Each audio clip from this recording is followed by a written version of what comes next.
E atenção, pessoal, mais um episódio de Contatos Insólitos. Esse aqui é de número 186 e a temática de hoje é a morte do materialismo.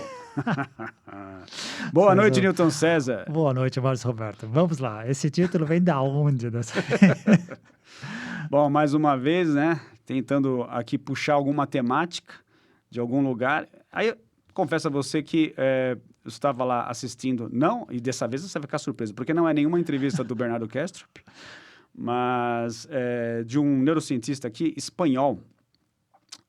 Mas ele estava dando uma entrevista, na verdade, para a Essentia Foundation, né, que é a fundação do Bernardo Kastrup, não dele, né? Ele faz parte do corpo lá de diretores.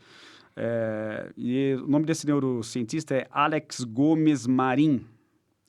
Alex Gomes Marin, né? Ele é físico e neurocientista. Eu já tinha visto algumas coisas dele assim, mas nunca tinha pegado uma entrevista inteira dele, né? E nessa entrevista eu achei ele sensacional, assim, jogando algumas coisas, sendo bastante direto e polêmico. Falei, opa, achei interessante. E aí, em algumas das intervenções dele, ele soltou umas coisas que me inspirou esse título, né? E vou começar já falando de que forma, tá? Beleza. Que é o seguinte, ele menciona justamente o problema difícil da consciência, né? Que é aquele, como posso dizer, aquele gancho que o nosso... também estimado, né? David Chalmers cunhou lá em 1996, se eu não me engano, naquele livro dele. Deixa eu ver se eu lembro. Não vou lembrar, cara. Não vou lembrar. O ano é esse. Mas o ano é esse daí. Que ele realmente levanta essa problemática do problema difícil da consciência. Só fazendo aqui uma recapitulação para as pessoas que nunca ouviram falar sobre isso, né? Do que se trata. Que é a gente não conseguir reduzir os estados qualitativos da experiência a uma base neurofisiológica, ou não conseguir reduzir isso a descrições meramente físicas, como, sei lá, comprimento, largura, peso, né? Nada que seja mensurável, né? Então, ele acaba colocando na mesa esse gap, né? Essa distância hercúlea, né? que existe entre as descrições físicas e aquilo que nós experimentamos internamente, né? E aí o que acontece com esse neurocientista? Ele joga justamente, como ele fala, né? Ele menciona com todo o respeito que eu tenho, né, para o David Chalmers, mas quando ele cunha esse termo, né, o problema difícil da consciência, ele acaba criando um problema também, que é o fato de que quando você bota um nome, né, ou coloca um rótulo naquilo de problema, você inconscientemente gera aquela esperança de que aquele problema vai ser solucionado em algum momento no futuro, né? E ele categoricamente diz que isso não é um problema. Isso é realmente uma inapropriação que nós temos de um paradigma mal utilizado para interpretar a realidade, que é o paradigma materialista, né? Então, a partir daí, ele começa a desenvolver uma série de questões, né, dizendo por que a morte do materialismo deveria ser o termo melhor explicado, né, para rotular isso que o David Chalmers muito bem enquadrou, digamos assim, né, fazendo essa diferenciação entre aspectos subjetivos ou qualitativos e aspectos objetivos ou mais diretos. E vamos falar sobre isso, né? De que forma que, então, a morte do materialismo poderia ser colocada à mesa aqui, né? Para que a gente possa dissecar esse cadáver. Então, eu já queria passar para você fazer os seus primeiros comentários. Também fazendo uma observação que hoje temos aguinha. Olha só que fantástico, né? Para fazer um brinde aqui à morte do materialismo. Então, passo a bola para você fazer os seus primeiros comentários. Vamos lá. Não, acho que é legal. Pegando o gancho no que você falou, quando o David Chalmers intitula o postulado dele problema da consciência, problema difícil da consciência. Problema difícil da consciência. Duas coisas. Primeiro, ele já respondeu, está respondido, o problema já está resolvido, insolúvel pela via materialista está resolvido. Mas provavelmente a maneira de postular foi a estratégia que ele conseguiu estabelecer para conseguir publicar. Sim. Né? Senão, no livro seguramente está mais light do que está no artigo científico, né? Mas legal, vamos botar prego nesse caixão e tocar o barco para frente. Muito bem. Então, acho que o primeiro... Deixa eu... Tô aqui fazendo uma colinha, tá? Porque eu escrevi aquele texto, mandei para você o descritivo, mas eu não vou me lembrar, obviamente, o que eu escrevi, né? Então, o primeiro parágrafo se refere a isso, realmente, né? Esses aspectos descritivos do universo, daquilo que chamamos de físico, né? Como tamanho, massa, carga, posição, velocidade, não dar conta de explicar as experiências, né, correspondentes, né? Por exemplo, como seria a experiência, por exemplo, de você comer uma barra de chocolate? Qual seria, por exemplo, o que você sente ao ter uma desilusão amorosa, né? Ou dor de barriga, digamos assim? Essas experiências subjetivas não conseguem... há essa enorme dicotomia entre uma descrição, né, e aquilo que nós sentimos, né? Então, ele fala justamente sobre essa problemática. Outra coisa que ele menciona isso indiretamente, né? A gente não tem uma relação, uma intimidade com as nossas próprias sinapses, né? Ou seja, a gente não sente as sinapses. A gente sente todo esse mundo colorido, cheio de sons e cheio de qualidades, e a gente não tem essa experiência direta da sinapse acontecendo, né? Então, como é que a gente explica? Como é que você salta? Como é que você efetua esse salto a partir de uma sinapse, a partir de uma conexão neural para uma experiência qualitativa? Esse é o problema que ele levantou, mas o que o Alex aqui menciona como o mote para essa questão da morte do materialismo é justamente... a gente pensar que, quando a gente discute a palavra consciência, ela traz a reboque tudo aquilo que o materialismo nega. Então, subjetividade, qualidade, profundidade, transcendência, ambiguidade, que são coisas que o materialismo ele já corta por natureza logo de saída, né? Então, esse é o argumento inicial da conversa com o Alex, o neurocientista espanhol, dizendo que não há como você conciliar uma coisa com a outra. Então, a partir do momento que você se debruça para estudar a consciência, você vai ser obrigado a deixar o materialismo para trás. E não há como encaixar uma coisa na outra, né? Então, por isso que ele fala que melhor seria se o termo fosse a morte do materialismo a partir do livro dele e não simplesmente mais um problema que a ciência ou o próprio materialismo resolveria em algum momento do futuro, né? Que aí o problema já está resolvido. Com a morte do materialismo já está resolvido. De novo, e é uma das minhas frases favoritas, né? Seria de se esperar. Que ele vingasse, o materialismo vingasse, porque está diretamente vinculado aos nossos 5 sentidos, aquilo que a gente consegue lidar e tal.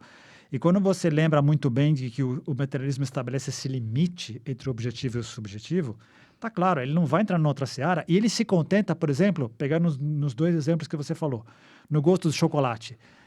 O materialismo vai se concentrar em explicar, olha, são as papilas gustativas de tal posição na língua que vão fazer um efeito, que vai subir para o cérebro, que vai ser interpretado dessa maneira, que vai ser comum para todos os seres humanos.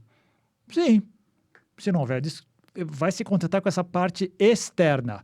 O que significa para cada um o significado, esse é o termo-chave. O significado, eles não estão interessados. Outro exemplo que você deu, a desilusão amorosa. Sim, peptídeos vão perceber essa emoção, vão levar para o cérebro, vai ser assim assado. Ótimo, passa com todos nós, mas o significado vai ser diferente. É tão amplo, o espectro é tão gigante e está fora do escopo. O materialismo, pelo menos, ele é honesto nisso. Ele estabeleceu um limite, é isso aqui que a gente estuda. Qual é o grande problema dele?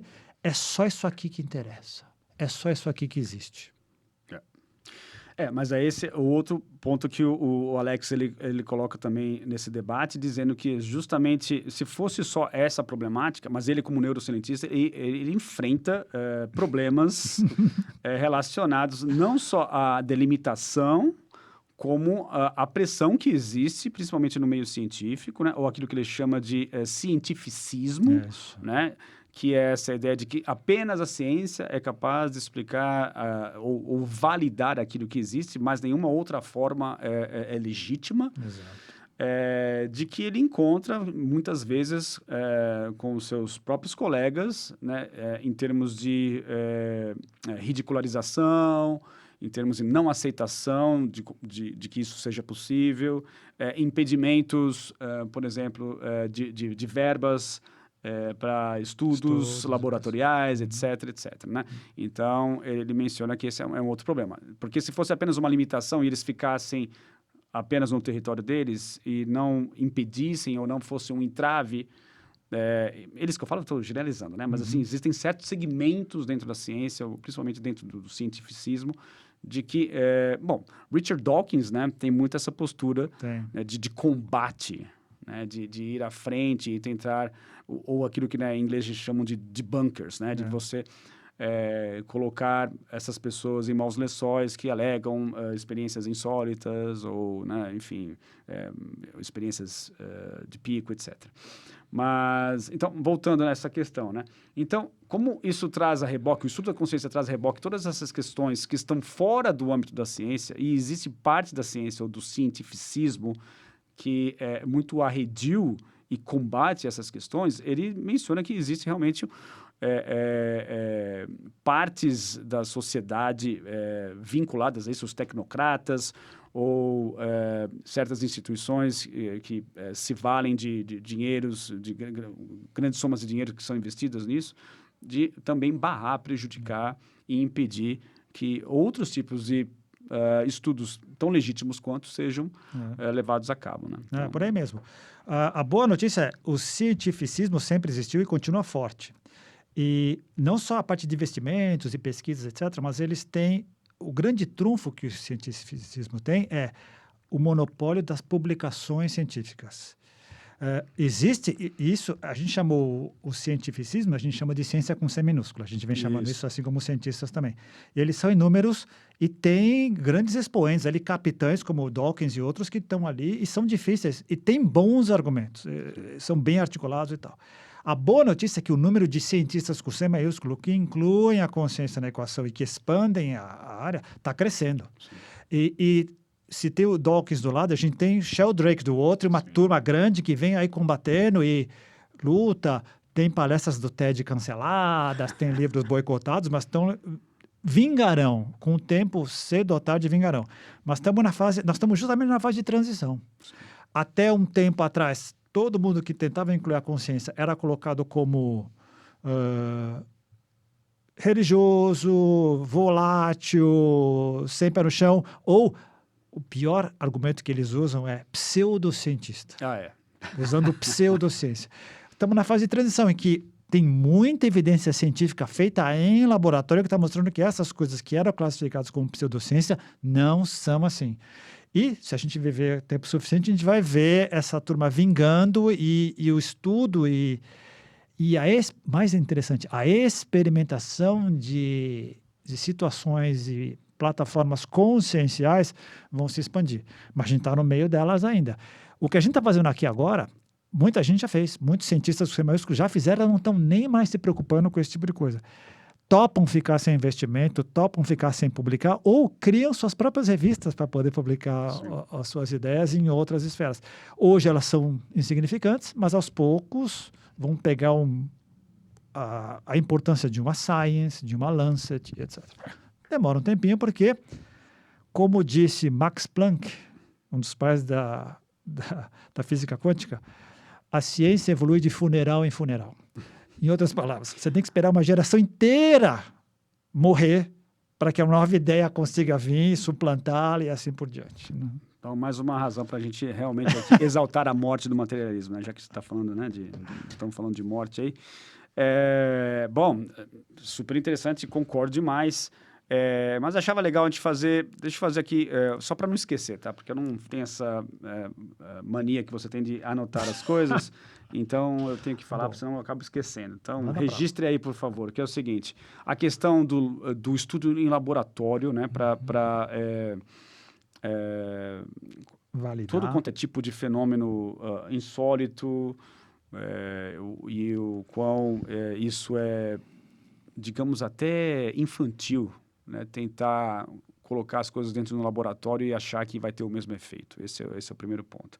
Mas eu queria voltar aqui na questão de onde veio o materialismo, né? Já mencionamos isso em vários episódios, mas acho que é legal a gente, para quem está caindo de paraquedas aqui da primeira vez assistindo esse episódio, mencionar um pouco a respeito disso, né? Porque, na verdade, o materialismo ele surge com o iluminismo. A palavra matéria não adveio do iluminismo, mas ela foi, digamos assim, engenhosamente reaproveitada, digamos assim, com finalidades políticas entre os séculos 17 e 18, para que as pessoas da época não fossem simplesmente queimadas na fogueira pela Santa Inquisição, né? Então, você tem lá um dos pais do iluminismo, que é o Diderot lá, o francês, tinha uma publicação, eu não sei, eu não consigo nem falar as palavras em francês, tá? Mas assim, não vou, tem a ver com enciclopédia, né? Que ele tinha essa publicação, que era uma publicação iluminista na época, então era uma pessoa influente, mas ele mesmo relata que essa coisa de materialismo não fazia sentido, mas era uma espécie de uma arma contra a igreja, para que eles não... Né? E, lógico, era um ótimo motivo, né? Se você utilizar isso para não morrer. Então, era de se esperar, né, que isso pudesse ser utilizado da maneira como foi, mas não... Até então, a gente sabia que existem muitos relatos que foram abafados, inclusive, né, de cientistas, o próprio Newton, não é o Newton César, né, mas o seu xará Isaac Newton, era uma pessoa mística também, né, e isso foi apagado dos anais da história, né, só prevalecendo tudo aquilo que ele conquistou em termos de explicação da natureza, né, o movimento dos corpos, mas todo esse lado místico foi apagado. Então, naquele momento, naquela época, essas coisas estavam muito entrelaçadas, né? Então, o conceito de materialismo ele surge como uma forma de você dizer para a igreja, olha, vamos estar preocupados apenas com isso daqui, tá? É o mundo objetivo, que não tem nada a ver com mente, com consciência, com alma, com espírito. Isso aí a gente deixa para vocês, né? Vocês que estão interessados na alma das pessoas, na mente das pessoas. A gente vai estudar uma coisa aqui fora que não tem nada a ver com isso daí. A igreja deve ter pensado, poxa, mas que idiotice, né? Tá bom, façam o que vocês bem entendam, né? Que a gente vai continuar aqui fazendo o que a gente sempre fez. E foi, obviamente, uma grande sacada, né? Que a partir daí o iluminismo foi criando força e esse subterfúgio utilizado simplesmente para a sobrevivência na época foi ganhando força, até que em um determinado momento a gente passa a esquecer dessa origem e hoje em dia muitas pessoas confundem, principalmente os leigos, ciência com materialismo, achando que quem é cientista naturalmente é materialista e vice-versa, sendo que não é o caso, né? Não é verdade. O que você acha desse histórico todo? Não, acho legal. Eu não sabia, quando se recuperou, eu fui atrás de algumas coisas, eu acho que é por aí mesmo. De novo, ela foi muito bem sucedida, no começo, estratégia de sobrevivência, que depois transformou numa interpretação de mundo, porque ela deu resultados. Ela ampliou a expectativa de vida, ela expandiu a nossa visão de mundo, ela estendeu o nosso conhecimento de uma maneira impressionante. Temos que admitir que foi muito bem sucedida. E também caiu naquela armadilha. No momento que eu descubro alguma coisa, parece que é natural nosso. Quando eu descubro alguma coisa, quando eu tenho um insight, quando eu expando a minha área de conhecimento e eu consigo experimentá-la, eu acho que ela vale para todo mundo. Eu acho que ela tem que ser imposta para todo mundo, porque assim, serviu para mim, servirá para todos. Ao mesmo tempo, as religiões, ou a religião com R minúsculo, vamos colocar assim, né? Não as grandes tradições, fracassaram em dar conta das condições humanas. As pessoas continuaram talvez vivendo mais, mas vivendo mal e porcamente, sofrendo muito, não estavam dando condições disso. Conseguiram equilibrar esse jogo de uma maneira ou de outra. No mínimo, estendendo a vida. Só essa extensão de vida física já era muito bom, porque atacava um dos principais problemas nossos, se não o principal, que é o pânico da morte. Sim. O colchão emocional que as religiões estavam dando, de repente, não estavam funcionando muito. Sem contar que elas começaram a se fracionar de tal maneira. O que é o cristianismo, se não vários cristianismos? Né?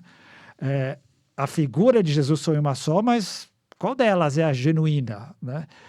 Enquanto a ciência, o método científico, nesse aspecto também temos que dar a mão à palmatória, ele parte do princípio que, em alguns casos, você pode experimentar em qualquer lugar e o resultado vai ser o mesmo. Não existe uma ciência judaica, uma ciência alemã, uma ciência nacionalista, né? Ela é igual para todo mundo. Nesse aspecto, ela foi bem sucedida. A reboque trouxe o materialismo e ele acabou tomando conta também, talvez, como estratégia de sobrevivência. Deixa eu tomar meu conto aqui, porque se voltar... Não queremos voltar à época antiga. Sim. Né?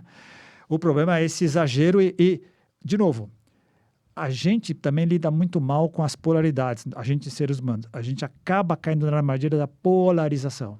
Se isso é genuíno, aquilo necessariamente tem que ser falso, errado, equivocado. Ver os dois juntos como complemento é para poucos. Exatamente. Muito É bem. para poucos. Você tocou em vários pontos aí que vai ser difícil agora abarcar tudo, né? Mas eu acho que essa diferenciação entre ciência e materialismo é importante para a gente também deixar claro aqui que desde o primeiro episódio de Contatos Insólitos, a gente sempre enfatizou que nós achamos a ciência importantíssima. Adoro ciência, adoro tecnologia, né? Não somos aqui... Anticientista. Anticiência ou antivacina, pelo amor de Deus, muito pelo contrário, tá? Ocorre que o nome do programa é Contatos Insólitos, a gente tem que abordar aqui, temos que, porque nós gostamos, na verdade, né? Não é porque ninguém obrigou a gente, mas assuntos que se encontram na franja, né? Na beira, na fronteira, né? Daquilo que é conhecido ou comum, né? Então, a gente vai explorar, na verdade, o que se encontra para além daquilo que é aceito, né? Então, vamos nos esbarrar, muitas vezes, com coisas difíceis, ambíguas, que muitas vezes são, talvez até incorretas, mas é o preço que nós pagamos, né, para aprender, para aprender e para surfar nessa onda aí, não é isso? Então, antes que alguém fale alguma coisa, né, somos completamente a favor da ciência e da tecnologia, só que essa confusão é importante a gente diferenciar. A ciência, ela não explica aquilo que o universo é, ela explica aquilo que o universo, explica a maneira como o universo se comporta. Né? Então, aquele exemplo também que o Bernardo Kessler adora mencionar, né? Você pode ser uma criança expert num videogame específico, né? Então, você vai lá e você foi campeão naquele jogo, no campeonato mundial daquele jogo, você ganhou, né? Uma criança, sei lá, de 6, 7 anos. O fato de você ser expert naquele jogo não significa que você entenda o que é o videogame. Então, muito provavelmente, aquela criança não sabe o que existe por trás daquela telinha, né, do seu controle, a quantidade de algoritmos, de linhas de código, de tecnologia embarcada ali naquele videogame, sei lá, eletricidade, placas de vídeo, circuitos integrados, e por aí vai. Então, saber jogar bem o jogo, que é o que a ciência faz, não dá a ela, necessariamente, a condição para entender o que é o jogo. Né? Então, aí essa diferenciação é importante, porque é justamente isso que nós criticamos. Então, vamos continuar jogando esse jogo? Vamos continuar deixando a ciência fazer esse jogo bem jogado? Vamos. Explicando as regras. Explicando as regras, como o universo se comporta, beleza.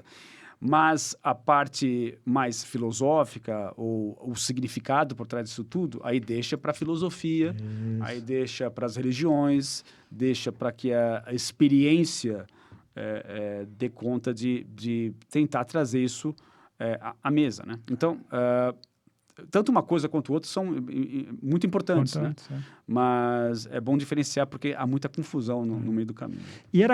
E seria de esperar, era compreensível de que quem se especializou numa área só, pegando a tua analogia, eu quero só explicar como é que o jogo funciona, só isso dá muito trabalho, tem muitos meandros. Então, é legítimo que algumas pessoas se dediquem a isso e reconheçam isso e façam isso muito bem.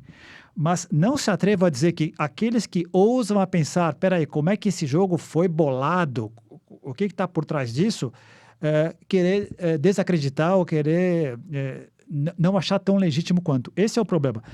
Reconheça que não dá conta do outro lado, reconheça que aqueles que estão trabalhando desse outro lado fazem um trabalho que pode ser complementar. Sim. Essa negação da complementariedade é que é um problema. Outra coisa muito interessante que você falou, que me veio a ideia, era... eu estou lendo um livro muito legal, assim como você, sou um leitor muito voraz, Você é mais do que eu. Ignorância, do Peter Burke, que é um historiador, Esse eu não conheço. professor de Cambridge. Genial o livro, você vai adorar. Mais um para a nossa coleção de livros. Ele parte do princípio que a ignorância não é só falta de conhecimento. A ignorância vem de uma série de coisas. Vem de sigilo, O governo norte-americano não fala de fenômeno OVNI, de credulidade. Não, Jesus é isso, é como está na Bíblia. Então, se eu penso nisso, todo o resto eu ignoro. Né? Negação. Covid não existe. O vírus não existe. Não consigo ver, não existe. Então, uma série de fatores ele vai listando. E uma hora ele chega na parte da ciência e faz um histórico, que é muito legal. Olha que interessante. Você mencionou o Isaac Newton, um gênio, talvez o pilar da física, da ciência clássica, da física clássica. Não, como você disse, não há obra dele em que ele fala, em que ele mencione ou que ele descreva todo o processo dele alquímico, porque a alquimia não entra. Mas o livro seminal dele se chama Princípios Matemáticos de Filosofia Natural. Por quê? Naquela época, estudar a natureza era filosofia natural. Isso foi o livro dele de 1750, estamos falando de meados do século XVIII. Até o final do século XIX, 1890, era filosofia natural. É aí que surge a palavra em inglês e latim, ciência. Cientista, lá no final. Para separar, por quê? Porque eu queria separar de filosofia natural de filosofia. É a filosofia que vai ficar craneando essas coisas de natureza tal. Ciência vai ser matéria. Muito bem. E está lá no livro Ignorância. E, de novo, para não tirar o prazer do livro, justamente nessa época de hiperinformação, a época da informacional, quanto mais a gente sabe, mais a gente percebe, aqueles que se permitem, de que existe um oceano de ignorância, existe um oceano de coisas que a gente não sabe.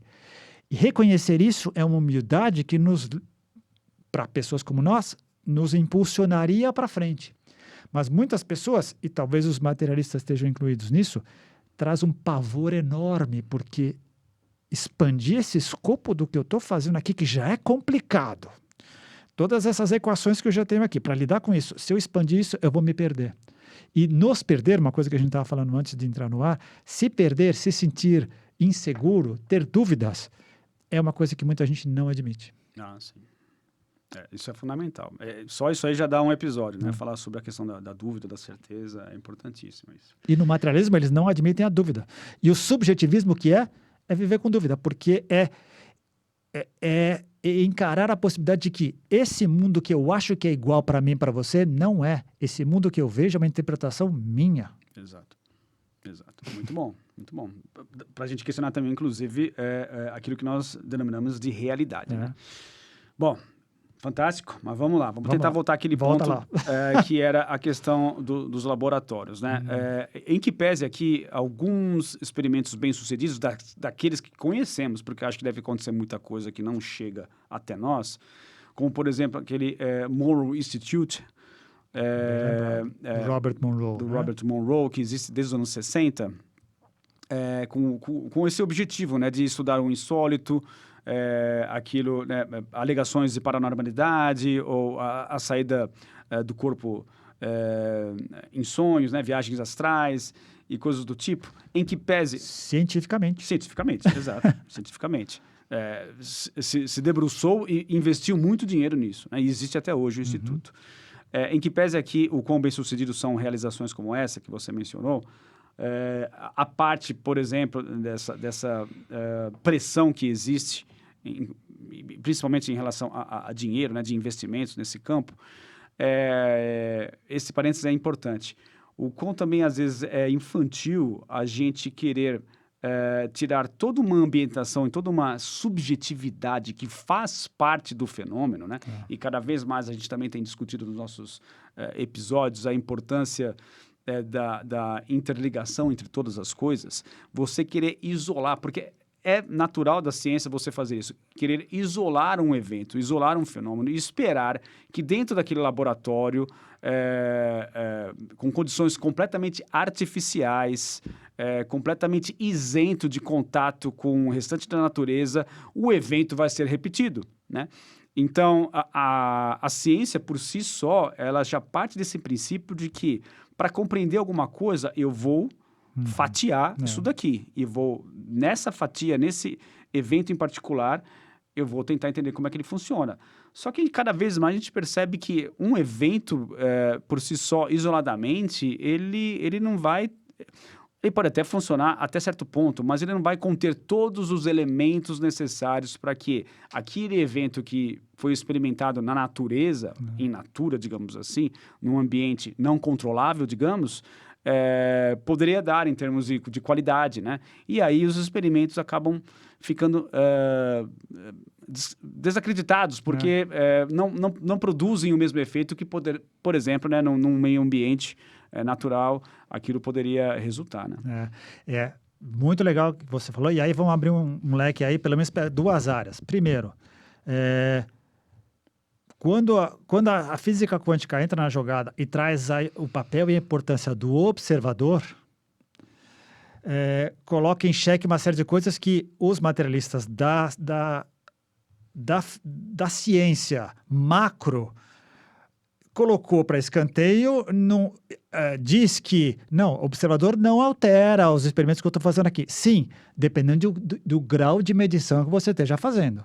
Em alguns graus altera sim. Mas quando a física quântica entra na jogada e abre o espectro do que é a ciência, e alguns, como Einstein, tentam colocar tudo num mosaico só e não conseguem, deixa todo mundo baratinado. Muitas pessoas estão perseguindo até hoje e tudo indica que não vão conseguir, porque é como se eles estivessem tentando ver um mundo tridimensional numa plataforma bidimensional. Não vão conseguir ver. Esse é o primeiro ponto. Segundo ponto, instituições, como você falou, como se chama a instituição que o Bernardo Kastrup trabalha? Que procura... Essentia Foundation. Isso, Essentia Foundation. Tem a SOL, S-O-L, do meu ídolo do fenômeno OVNI, Jacques Vallée.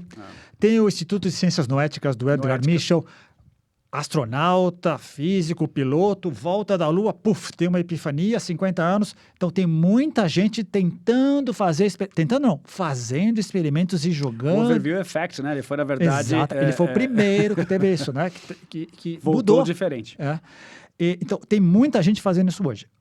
A ideia do fatiamento da ciência era de se esperar também, era legítimo. Deixa eu ver como é que ela funciona. Qual foi a grande marcada, talvez, que não perceberam e alguns percebem até hoje? Tudo é um ólon, de novo, é ao mesmo tempo parte e todo. Uma partícula, um muon, em si é um todo, sim, mas o muon é a parte que vários muons juntos formam uma partícula. Várias partículas juntos formam um átomo, vários átomos juntos formam uma célula, assim por diante. Na hora de fatiar tudo e analisar cada parte, a ciência foi muito boa. Na hora de reconstruir, ela falha. Ela não lembra de tentar reconstruir e formar um corpo. Tanto é que um dos experimentos que tem acontecido hoje, qual é? Inclusive no nível da educação. A gente passou gerações passaram estudando as ciências separadas, física, matemática, biologia. E qual é a ideia hoje? Muitas escolas, muitas instituições chamam o tema de ciências da vida, tentando trazer de volta, lembrando, olha, não vamos fatiar tudo. Não dá para estudar só a biologia e esquecer a parte física, esquecer a parte química. O materialismo faz isso com classe, esquece de juntar as coisas, e principalmente a consciência na jogada.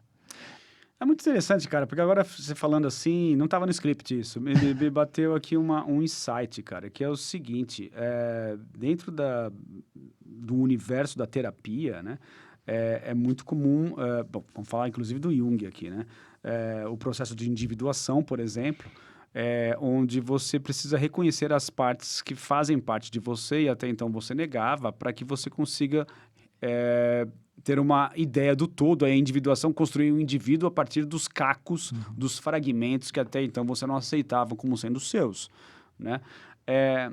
Olha só que legal essa transposição, né, para o macro agora. A ciência também acaba não sendo muito feliz, a ciência agora com C minúsculo, né, não com C maiúsculo, não sendo muito feliz nesse processo terapêutico de integração, né? Porque a ideia é justamente essa, né? Aí a gente vai apelar para o pessoal da teoria integral que você segue, né? Do Ken Wilber, de você estar sempre incluindo e transcendendo, né?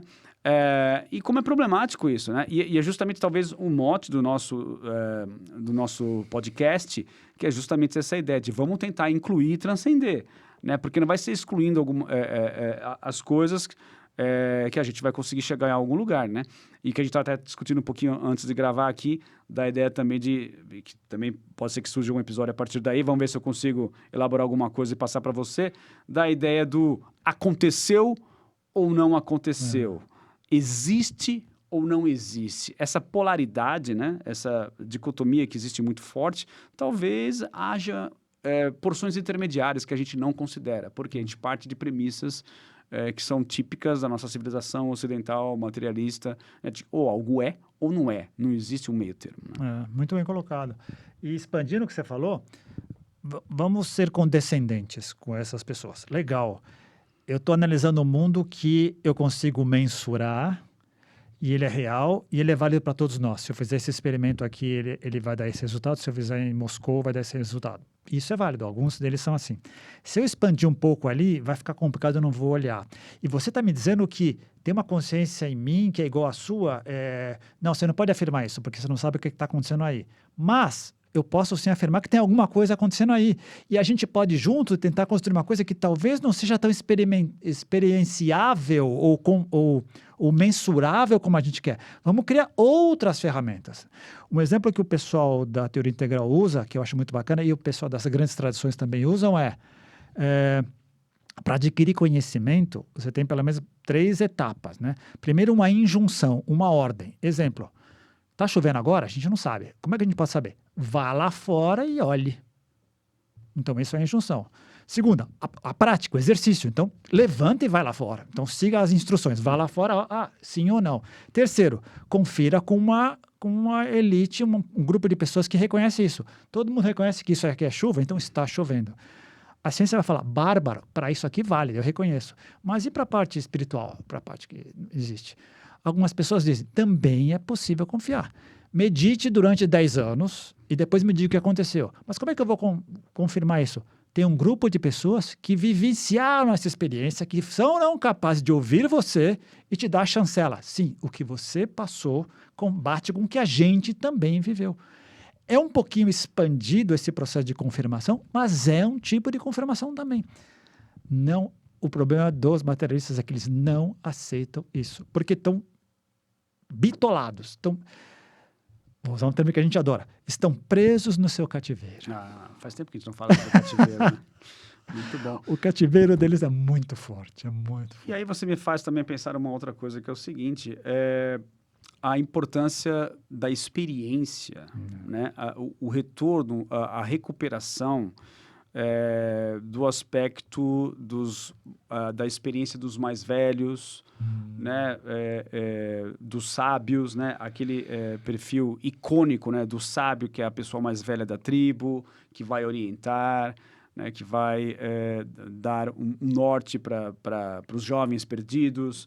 Então, eu acho que, e tem a ver com um pouco com o último parágrafo aqui do texto que eu te passei, com essa questão do mundo que nós vivemos, né? Como o materialismo nos levou a essa situação que nós temos de aquecimento global,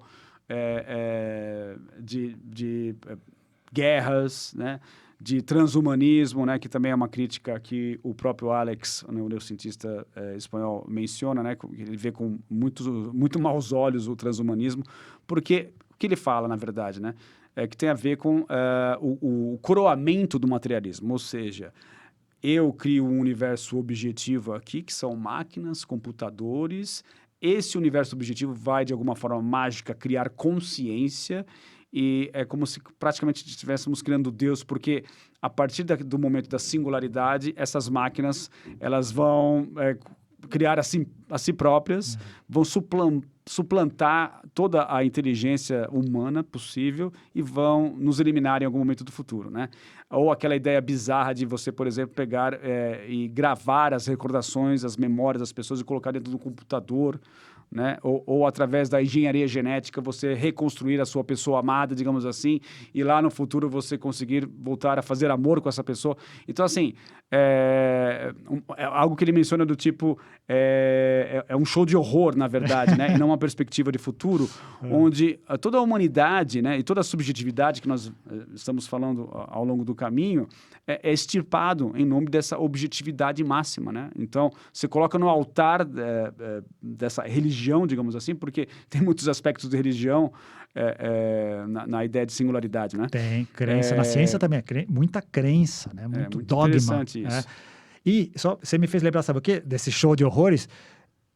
Por trás disso está lá a grande subjetividade da vida, o pânico da morte, a extensão dela. Um dos aspectos do transhumanismo também é colocar máquinas dentro da gente, nanorobôs, alguma coisa para estender esse próprio corpo, essa própria existência, de novo, para escapar do pânico da morte. Exatamente.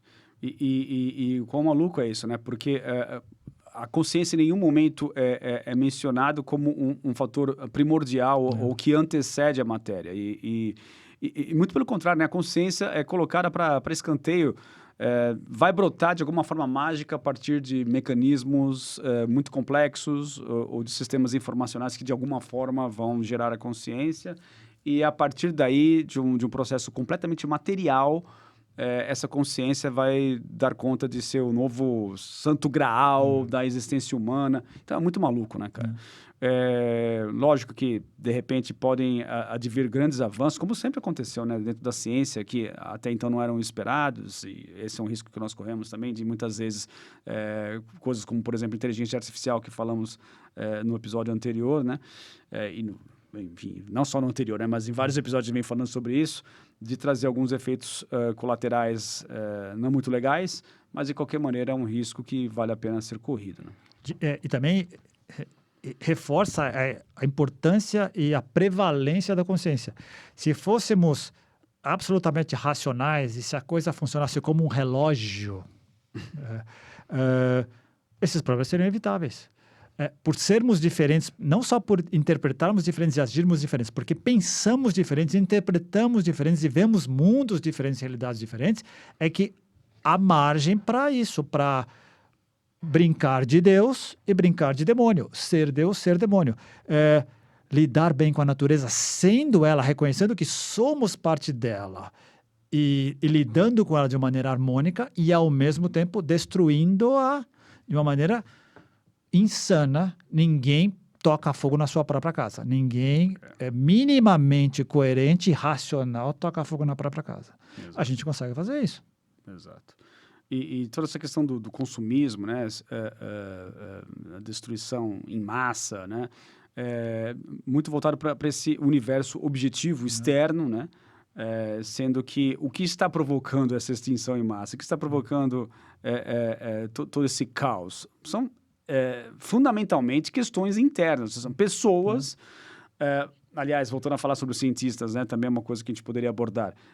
Os cientistas também não escapam da condição humana. Então, também são invejosos, né? Também precisam de verbas, também passam o rodo e tiram o tapete debaixo de outros colegas em função, sei lá, de interesses... Mentem, né? Interesses diversos. Então, por mais que se tenha essa ideia de uma ciência neutra, né? Sabemos que, inclusive, né, essa ideia de neutralidade caiu por terra faz tempo. Dentro do jornalismo também existe essa ideia fictícia, né? Somos vítimas dos nossos vieses cognitivos de toda maneira. A gente já falou sobre isso. Aqueles cientistas com C maiúsculo que têm o mínimo de autonomia, que conseguem sobreviver apesar da falta de fundos, de condições, de pesquisa de laboratório, 17 deles reunidos no livro Quantum Questions, do Ken Wilber, em que ele coloca, eles fazem muito, muito claramente, o que eu faço no meu laboratório, o que eu faço no meu estudo é uma coisa, a minha busca espiritual é na igreja, nos domingos, é outro papo, elas são imissíveis, cada um no seu terreno. Uma coisa é a fisiosfera, outra coisa é a teosfera. É para poucos. Ele encontrou 17, resumiu aqui, ele está lá. Deve ter muito mais hoje que estão vindo à tona, mas se você, como você falou no começo, se você depender de verba, se depender de estudo, depender de uma instituição por trás e tal, e dependendo do teu nível de consciência, da tua interpretação do mundo, você não vai sair disso. Você vai estar num mundo plano em que tem um monte de coisa tridimensional que você não está enxergando. Pois é. Agora, falando sobre essa perspectiva de futuro, ou desse futuro sombrio, por exemplo, que o transhumanismo pode apresentar para nós, Isso a gente também já mencionou em outros episódios, mas vamos tentar explorar um pouco mais. Você não acha também que o advento da inteligência artificial vai trazer uma espécie de competição onde seremos obrigados a valorizar a condição humana justamente em contraposição a esse avanço, né? Ou seja, não teremos como competir em um terreno onde a inteligência artificial vai nadar de braçada. Então, não seria o momento de a gente realmente voltar às origens, né? Aos aspectos da convivência em grupo, ou do aspecto da comunidade, né? De estarmos vivendo ali em comunhão com os nossos entes queridos e valorizando um pouco mais nosso convívio com a natureza. Você não acha que acaba criando isso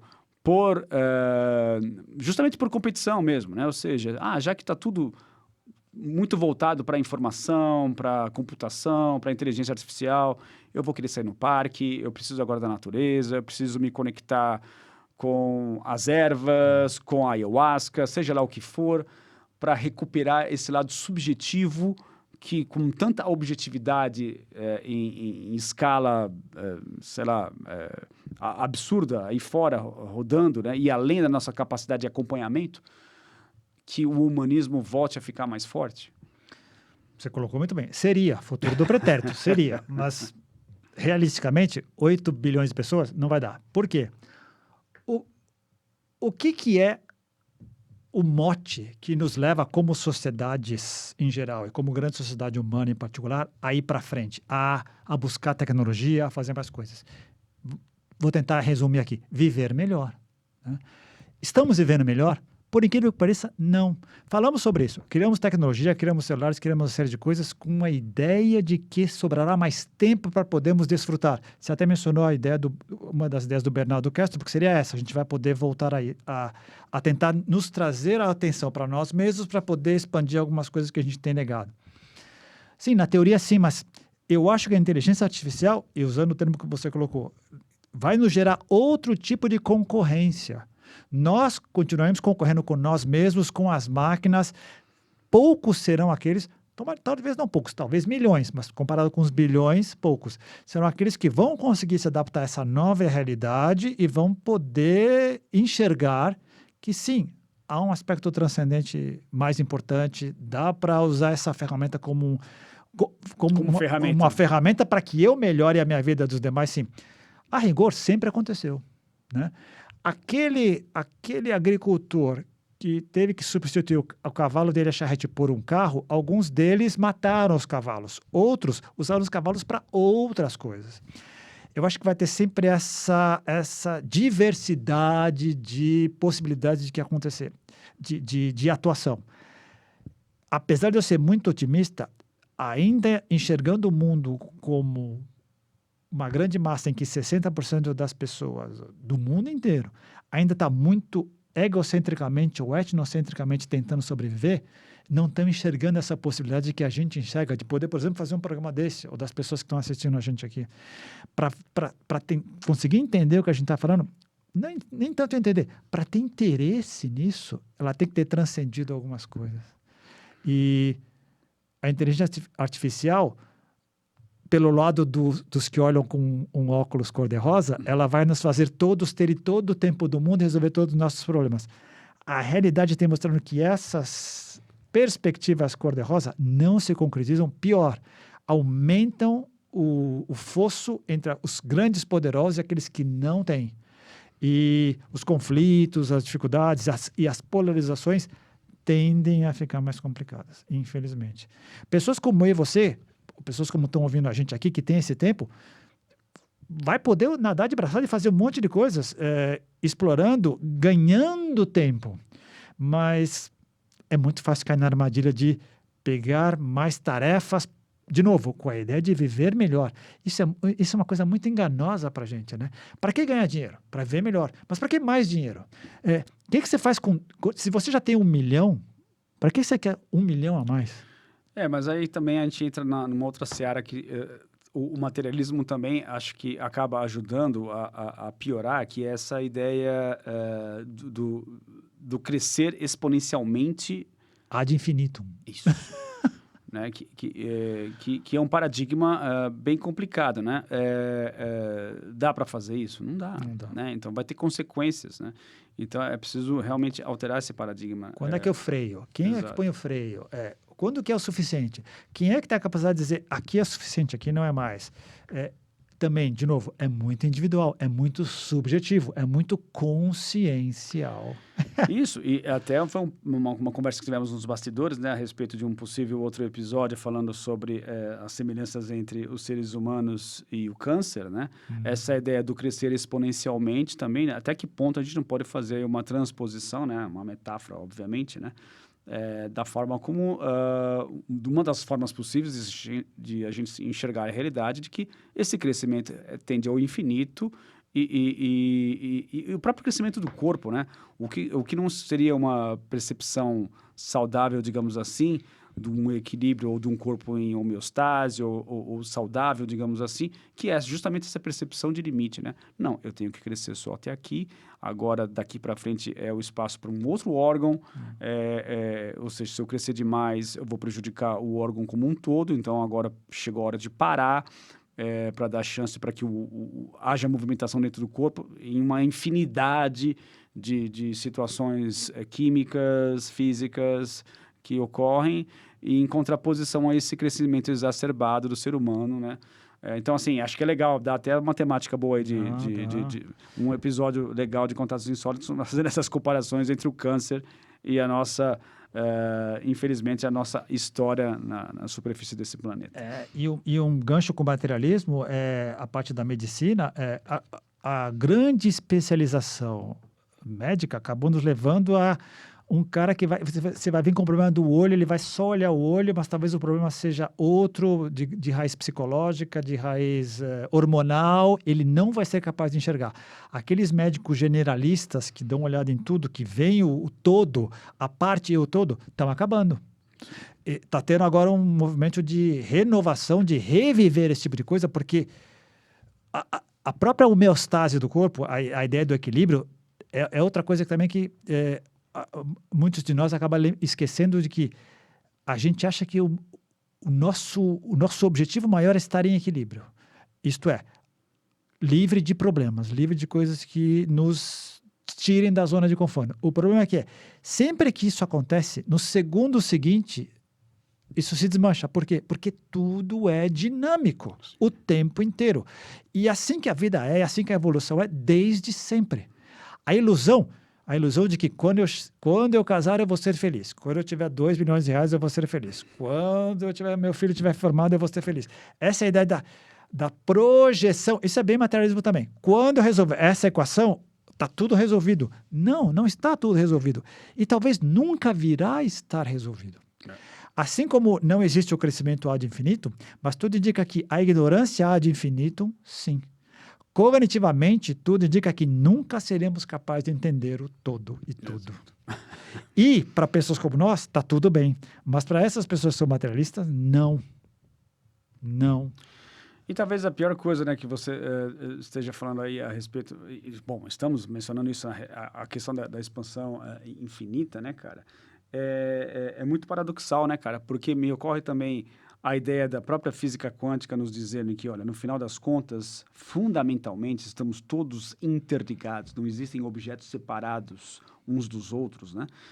Há simplesmente troca de energias, campos quânticos que se manifestam, surgem e vão embora.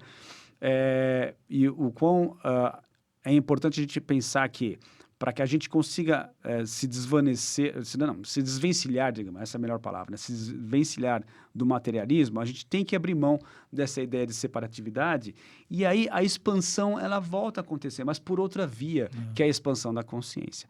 Essa sim é possível, porque, teoricamente, não existe limite para a consciência, né? Então, você, por um lado, né, dá uma pausa na expansão do universo materialista, que é, na verdade, a pausa ou a percepção de que você não tem como crescer infinitamente no aspecto objetivo, mas em compensação você consegue crescer exponencialmente no aspecto subjetivo. Né? Reconhecendo a subjetividade, você abre outra, você salta, você entra numa escada, você vê outra plataforma. A tua realidade mudou. O grande problema é enxergar. A realidade é só essa, desse degrau que eu estou enxergando, ela é a única e absoluta. E não é. Não é. E muitas vezes é legal também quando a gente também, lendo ou assistindo entrevistas das pessoas que alcançam a iluminação, né? Normalmente, o que elas falam, né? Que não é que elas descobrem algo novo, elas descobrem algo que sempre esteve ali presente com elas. E não estavam enxergando. E não estavam enxergando, né? Então, é bem a cara da aquisição de consciência, ou da expansão de consciência. Justamente, não é que você vai para um outro mundo. O mesmo mundo no qual você está inserido é enxergado com novos olhos, né? Eu acho que essa aqui é o grande mote aqui desse episódio, né? Você largar a ideia do materialismo como uma parte da nossa história que nos ajudou até certo ponto, mas agora está na hora de a gente virar esse jogo, né? Uma das críticas que eu mesmo muito tempo fiz legal, a física quântica a gente estuda e tal, ela é meio complicada e ela mostra um comportamento das partículas e a gente tende, e eu fiz isso, depois eu fui muito crítico a isso. Com relação a isso, hoje eu vejo com outros olhos. A gente tende a tentar transpor isso diretamente para o mundo macro e não tem uma relação direta. Agora, se a gente vê os conceitos e olhar os conceitos, a coisa começa a ficar de maneira diferente. Por exemplo, se fala numa das ideias da física quântica, a ideia das probabilidades de ocorrerem as coisas. O que é a vida humana, planetária, social, a não ser probabilidades de futuro que a gente constrói a partir de presentes que estão agora? Exato. É uma maneira de ver. Exato. A ideia do entrelaçamento. Sozinho eu não consigo fazer muita coisa, mas eu, você, 100 pessoas, 1000 pessoas, com foco, com objetivo, com criatividade em ação, o que a gente não consegue fazer? Está o robozinho lá em Marte mandando mensagem até hoje, tá? A Voyager sai no sistema solar. O que a gente não consegue fazer? Que somente o trabalho coletivo é capaz de promover, né? Assim como é em cima, é embaixo. Assim como é dentro, é fora. Muito bom. Bom, ainda temos 3 minutos, Newton. Você acha que dentro dessa temática aí faltou algum tópico que a gente não cobriu? Porque eu estou olhando aqui, estou tentando entender se a gente eu tenho foi convincente. Eu tenho certeza que faltaram vários, mas agora não vai nos ocorrer. Nenhuma grande ideia, né? Não, mas eu estou tentando aqui apelar, porque assim, né, na verdade, para quem está caindo de paraquedas aqui no nosso canal, eu sempre elaboro um texto descritivo, mando para você, né, Newton? Você analisa, avalia. Eu sempre tenho a esperança que você um dia vai falar assim, não topo, não quero. Mas você sempre fala, não, dá para fazer. Só que às vezes, né, eu mando esse texto para você, demora para a gente gravar Contatos Insólitos, eu acabo esquecendo, né, do que eu escrevi, né? Embora eu lembre, né, qual que foi a origem. Mas assim, eu acho que assim, é legal, é interessante para vocês depois acompanharem o trabalho do Alex Gomes Marin, que é um grande neurocientista espanhol, aí um cara bem polêmico, bem ousado, eu pelo menos acho interessante, para o meu tipo de perfil, é um perfil que eu valorizo. Também o Bernardo Kastrup, né, que a gente sempre sugere. Ken Wilber, que eu acho que é um grande nome também, né, para as pessoas que tiverem interesse e adentrar no universo do insólito, do transcendental. Tem mais algum nome aí que você... Acho que Rupert Sheldrake também é um também nome... é legal, cientista com C maiúsculo, acho que é legal a gente mencionar, né? E aí, para que vocês, né, tenham alguma referência... vou colocar também aqui o vídeo que me inspirou, né, no descritivo desse vídeo aqui embaixo, né, o link para que vocês possam assistir a entrevista na íntegra, né? Mas acho que é isso. Então... Você acha que nós conseguimos definitivamente matar o materialismo ou não? Sim, mas eu conhecendo o T, como eu te conheço, daqui a uns 3 meses você vai encontrar uma outra maneira porque você pode matar de várias maneiras, né? Voltar a matá-lo. Né? E outra, se ele está enterrado e o caixão está montado, fisicamente, materialmente ele está lá, mas o espectro continuará. De uma outra forma, né? Mas beleza, então acho que é isso, né? Agora já 59 minutos, acho que dá para encerrar aqui. Bom, gente, muito obrigado. Peço para que vocês curtam o canal, né? Indiquem para os seus amigos, né? Porque, By the way, né, completamos essa semana 500 inscritos, olha só. Uau, parabéns, Márcio Roberto. Que não quer dizer nada para um youtuber aí qualquer, né? Esse número 500 aí não quer dizer nada, mas conseguimos organicamente atingir esse número. Acho que, né, é bom a gente festejar. Materialmente é interessante, mas consciencialmente é muito melhor. Muito mais condizente com aquilo que nós buscamos, né? Então é isso. Muito obrigado por mais uma participação impecável e insubstituível. Até a próxima semana com mais um episódio de Contatos Insólitos. Um grande abraço, Nilton. Fechadíssimo, Márcio Roberto. Até mais. Vamos nessa. Falou, pessoal. Até mais.